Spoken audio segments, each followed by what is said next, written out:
Грижи се ревносно за поправката на својот живот. Биди буден и ревносен во службата на Бога и често прашувај се зошто си дошол овде и зошто си го оставил светот. Зарем не за да живееш за Бога и да станеш духовен? Гори со желбата да напредуваш, зашто скоро ќе ја примиш платата за својот труд. И тогаш нема да има страв или тага околу тебе. После малку работа доаѓа голем одмор, вечна радост. Ако останеш ревносен и верен во своите дела, и Бог ќе биде верен и великодушен во наградите. Цврсто надевај се дека ќе го достигнеш вечното блаженство. Но немој да сметаш дека си сигурен, за да не паднеш во немар или во суета. Кога некој се колебал често, полн со неспокојство, помеѓу стравот и надежта, и еден ден притиснат со тага, влегол в црква и паѓајќи на колена пред олтарот, вака размислувал во себе. О, кога би знаел дали ќе издржам. Во тој час го почувствувал во душата овој божествен одговор. Кога би знаел тогаш што би правил, прави го сега тоа што би сакал да го правеше тогаш и ќе имаш мир. Утешен и зајакнат во истиот час, тој потполно се предал на Божјата волја и неговото неспокојство исчезнало. Од тогаш не сакал повеќе љубопитно да испитува што ќе му се случи во иднината, туку се зафатил само единствено за тоа да ја запознае совршената Божја волја, за да започне и да го доврши секое добро дело. Верувај во Господа, вели пророкот, и твори го доброто.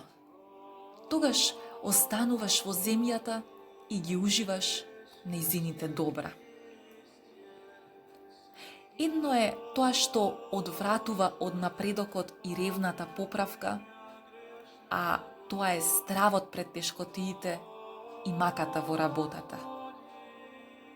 Навистина, повеќе од сите напредуваат во добродетелта оние што најхрабро се присилуваат себе си да го победат тоа што им е најтешко и најспротивно. Зашто човекот толку повеќе напредува и заслужува толку повеќе милост, колку што повеќе се совладува и се скротува самиот себе. Вистина е дека не мора баш сите еднакво да се совладуваат и скротуваат. Сепак, многу повеќе ќе напредува човекот кога го исполнува пламената ревност, иако има многу повеќе страсти, отколку другиот, кој во тој поглед е подобар, но е лабав во побожноста. Две работи особено помагаат да се изврши големата поправка. Со сила да се оттргнеме од она што не мами грешната природа и од срце да се трудиме да ја стекнеме добродетелта која ни е најпотребна. Особено гледај да ги избегнеш и победиш маните што кај другиот најмногу ти пречат. Користи се со се за своето напредување. Ако видиш добри примери или слушнеш за нив, потруди се да ги поддржуваш. А ако видиш нешто прекорно, внимавај и самиот да не го направиш истото. Или, ако некогаш и си го направил, труди се брзо да го поправиш. Како што твоето око гледа на другите, така и другите гледаат на тебе. Колку е утешно и сладко да ги видиш духовниците ревносни, побожни, вредни, верни чувари на редот. Спротивно на тоа, колку е само жалосно и тешко да се видат кога не живеат во ред и не го исполнуваат она за кое се повикани. Колку е штетно за тебе ако ги занемариш должностите на својот повик и го свртиш своето срце кон работите што не ти се доделени. Сеќавај се на она што си го ветил и сликата на распнатиот секогаш нека ти ја пред очите. Кога ќе размислиш за животот на Исуса Христа, треба да се срамиш што не си се потрудил повеќе за да му станеш посличен, иако веќе долго одиш по патот Божји. Духовникот кој сериозно и побожно размислува да го следи животот и страдањето на Спасителот, ќе најде во тоа размислување изобилство од се што му е корисно и нужно. И нема потреба покрај Исуса да се бара нешто подобро. Кога само распнатиот Исус би влегол во нашето срце, колку брзо и доволно бисме се поучиле. Ревносниот духовник со задоволство прима се и се покорува лесно на се што му се заповеда. Мрзливиот и немарен духовник трпи жалост по жалост и насекаде е во тесно, бидејќи од внатрешната утеха е лишен, а скратено му е да ја бара однадвор. Духовникот кој живее без дисциплина е изложен на голема пропаст. Оној што бара помалку стеснат и помалку строг живот, секогаш ќе биде во тесно, зашто или ова или она нема да му биде по волја.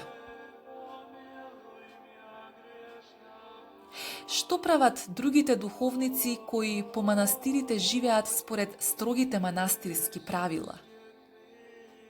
Тие ретко излегуваат, живеат повлечено, сиромашно се хранат, грубо се облекуваат, многу работат, малку зборуваат, долго бдеат, рано стануваат, долго му се молат на Бога, често читаат и во се одржуваат најголема точност.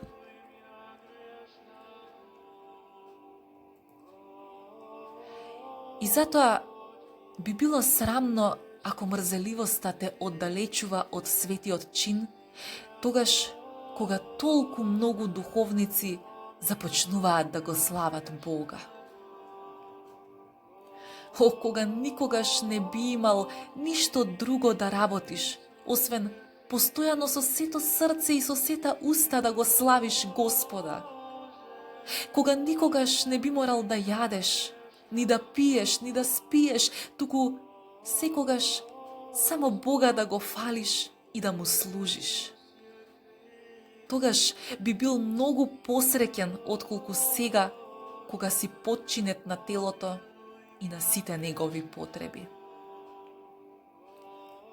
Дај Боже да се ослободиме од тие потреби, за да можеме да мислиме само на храната на својата душа, со која толку ретко се храниме. Кога човекот ќе го постигне тоа да не ја бара својата утеха во никое создание, тогаш започнува целосно да му припаѓа на Бога. И тогаш, што и да се случи, секогаш ќе биде задоволен. Тогаш тој не се радува на никаква добивка, ниту се жалости поради каква било загуба, туку сиот со потполна доверба му се предава на Бога кој е се и во се. За кого ништо не пропаѓа и не умира, туку за кого се живее и кого се го слуша без одложување. Помни секогаш дека крајот ти се приближува и дека изгубеното време не се враќа. Добродетелта не се достигнува без мака и постојано напрегање. Ако почнеш да попушташ, ќе започнеш да паѓаш. Но ако истраеш во ревноста, ќе најдеш голем мир и трудот ќе ти биде олеснет со Божијата милост и поради љубовта кон добродетелта. Побожниот и ревносен човек е подготвен на се. Потешко е да се противиш на пороците и страстите, отколку да се поднесува телесниот замор.